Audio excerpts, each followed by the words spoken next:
हाँ जी, good morning, नमस्ते, सत श्री अकाल जी। स्वागत है मेरे YouTube चैनल पे MIK ब्लॉग। तो आज की कहानी कुछ ऐसी है कि लास्ट वीडियो जो मैंने डाला था वो होगा री-अपलोडेड। क्यों? रीज़न ये है कि वीडियो में आया है म्यूज़िक कॉपीराइट। तो जब मैं गया YouTube स्टूडियो पे तो उसे म्यूट किया तो सारा वीडियो म्यूट हो चुका है। तो चलिए फिर स्टार्ट करते हैं कि why sorry plane crash in Kathmandu. तो पॉसिबिलिटी हम बताते हैं। तो अब तक जो न्यूज़ का जो अपडेट है वो सुना गया था कि जब प्लेन टेक ऑफ कर रहा था तो एट लास्ट मोमेंट पे उसे लिफ्ट नहीं मिला। अब लिफ्ट नहीं मिला, इसकी पॉसिबिलिटी क्या क्या हो सकती है वो बताते हैं हम आपको थोड़ी देर में। राइट नाउ अभी हम हाईवे पे और साइकिल चला रहे हैं एज़ यूजुअल। तो मिलते हैं अपने वहाँ पे क्या कहते हैं ये वाटर अड्डे पे जहाँ पे हम पानी पीते हैं, हॉल्ट पे। और दूसरी बात ये कहनी है, एक बुरी आदत हो चुकी है हमारी भी, ये है screening time. Screening time around मेरी है 7 घंटे इन एवरेज। 7 घंटा का एवरेज है पर डे। तो उसे भी कुछ कम करना है, ठीक है। आपको स्क्रीनशॉट में शेयर करता हूँ कि कितना है। इस बार तो 10% बढ़ा है, लास्ट वीक से इस वीक में 10% मेरा स्क्रीन टाइम बढ़ा हुआ है। तो उसे भी कम कर दिया आज, वो भी लेते टारगेट में इस बार, ठीक है। डेली मैं आपको अपडेट दूंगा कि आज कितना स्क्रीन टाइम हुआ, कब परसों कितना स्क्रीन टाइम हुआ, क्योंकि तो बहुत दर्द करता है आंखों में, ठीक है। तो मिलते हैं हॉल्ट पे और बताते हैं आपको possibility of sorry plane crash. तो हाँ जी, पानी हॉल्ट पे पहुंच चुके हैं, पानी पी रहे हैं। तो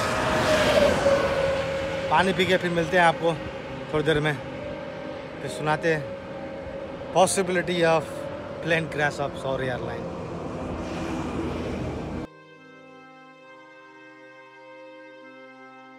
तो चलिए जी, एक्सरसाइज करते हैं। अब थोड़ा एक्सरसाइज करके 20 से 25 मिनट एक्सरसाइज होता है, उसके बाद फिर मिलते हैं आपसे, बताते हैं आपको कि जो वीडियो का मेन टाइटल था वो चीज़ बताते हैं आपको।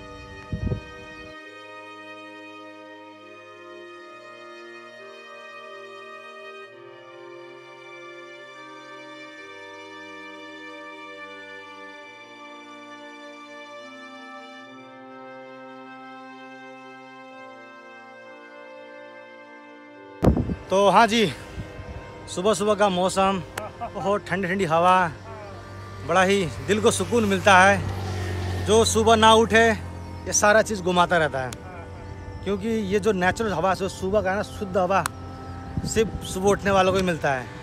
चलिए फिर मिलते हैं, कम टू द पॉइंट कि सॉरी एयरलाइन क्यों हुआ था प्लेन क्रैश।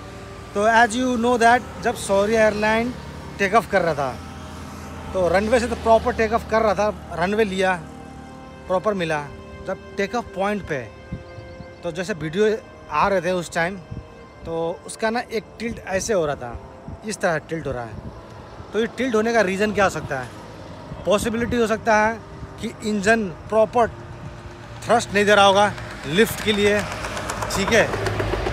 क्योंकि ऐसा माना जाता है कि जब प्लेन को टेक ऑफ करना था, एक प्रॉपर स्पीड और एक प्रॉपर थ्रस्ट प्लेन को मिलेगा तभी वो उड़ता है, मतलब टेक ऑफ लेता है। एक ये रीज़न हो सकता है।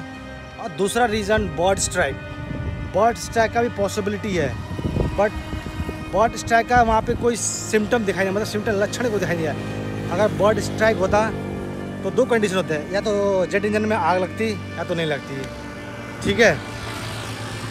तो 2 पॉसिबिलिटी हो गए, एक तो हो गया प्रॉपर थ्रस्ट नहीं मिला, दूसरा है बर्ड स्ट्राइक। और तीसरा रीज़न क्या हो सकता है? तीसरा रीज़न ये हो सकता है, एज यू सी दैट, जब वो जहाज़ ऐसे टिल्ट होकर गिर रहा था तो मुझे लगता है आपको पता होगा कि एरोप्लेन में 2 फ्लैप होते हैं, राइट विंग लेफ्ट विंग।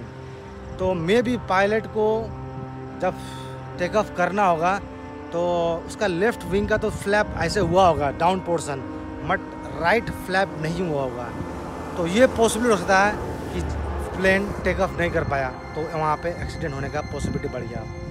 तो मेरा मानना है कि उसका राइट विंग का जो फ्लैप है वो डाउन नहीं हुआ, इसलिए वो लिफ्ट नहीं कर पाया। बाकी अभी इन्वेस्टिगेशन होंगे और उसकी जो ब्लैक बॉक्स होगा उसका रिकॉर्डर निकालेंगे, उसका इन्वेस्टिगेशन करेंगे। उसके बाद पता चलेगा कि what was the main reason because of plane crash, what was the main reason कि प्लेन क्रैश क्यों हुआ। ठीक है, बाकी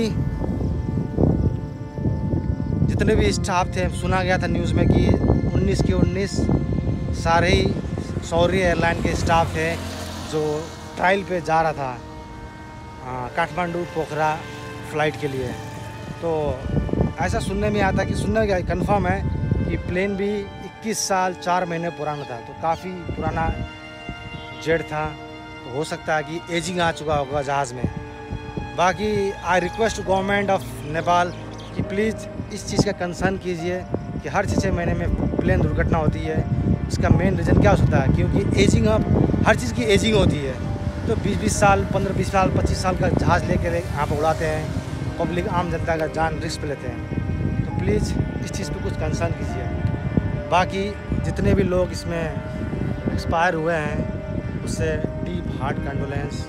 और एक छोटी सी स्टोरी थी, उसमें भी स्टोरी की एकदम दुखद घटना थी कि एक इंजीनियर थे उसी सौर्य एयरलाइन के, और उसमें क्या हुआ कि उसने अपने बीवी और बच्चे को बुलाया कि चलो चलते हैं पोखरा, थोड़ा घूम के आते हैं। बट अल्लाह की क्या मर्ज़ी थी कि बेचारा वो उनका लास्ट फैमिली टुगेदर राइड था। मतलब क्या बीत रहा होगा बेचारे को यार, उस बाप को, उस माँ को, जब वो प्लेन क्रैश हो रहा था यार, दिल दहलता उस सोच के। तो बट एनीवे, जहाँ भी रहें खुश रहें, अल्लाह करे उनका दोनों ही आत्मा को,